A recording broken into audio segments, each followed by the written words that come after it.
Hello, my name is Alicen Whitaker-Hilbig. I'm a postdoctoral fellow at the Medical College of Wisconsin.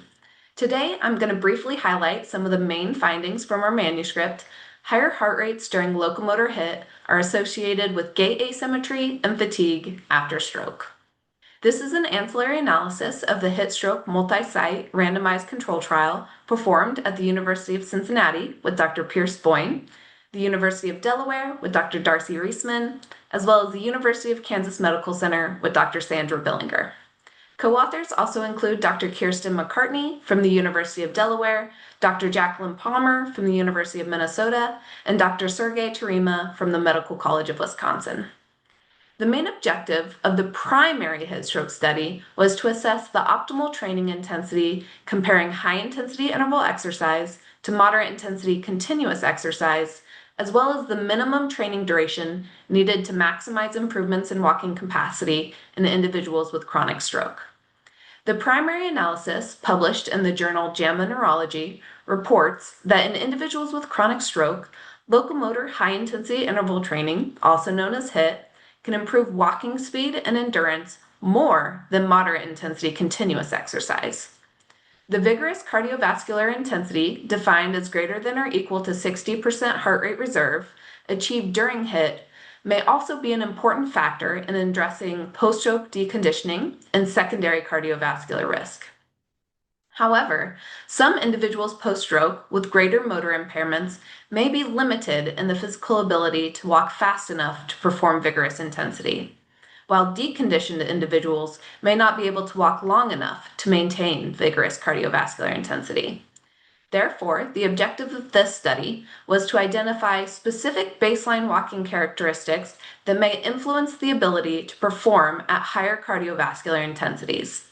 We hypothesized that baseline walking endurance, walking speed, step length and single limb support symmetry, and the metabolic cost of maximal walking would be associated with the average percent heart rate reserve achieved during the first week of locomotor HIIT, as well as across the entire 12-week intervention.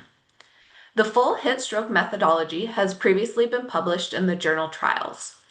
For this secondary analysis, we included baseline walking assessments of walking endurance, measured with the 6-minute walk test, comfortable and fast walking speed, measured with the 10-meter walk test, step length and single limb support symmetry, measured with walking on an electronic walkway, and the metabolic cost of fast walking, measured during a graded maximal exercise test. To reduce bias, the percent heart rate reserve was examined only during treadmill HIIT, when treating physical therapists determined the maximal speed of walking, which helped control for participant motivation and self-selected walking speed. The 20-minute HIIT bouts consisted of 30 seconds of maximal walking speed, separated by 30 to 60 seconds of standing passive recovery, and this was performed 3 times a week. 27 individuals were allocated to the locomotor HIIT intervention.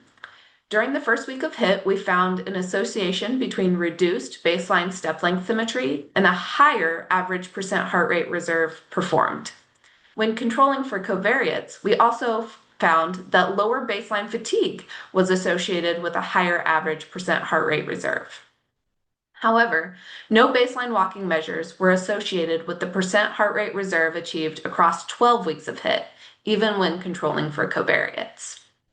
In conclusion, our findings show that individuals with chronic stroke with greater baseline asymmetric step length and lower fatigue at baseline were able to perform at a higher cardiovascular intensity during the first week of locomotor HIIT.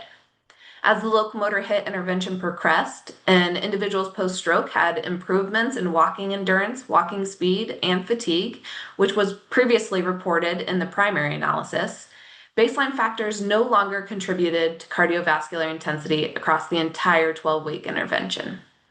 For clinicians, this manuscript helps show that vigorous cardiovascular intensity during locomotor HIIT can also be achieved by individuals post-stroke with greater baseline walking impairments.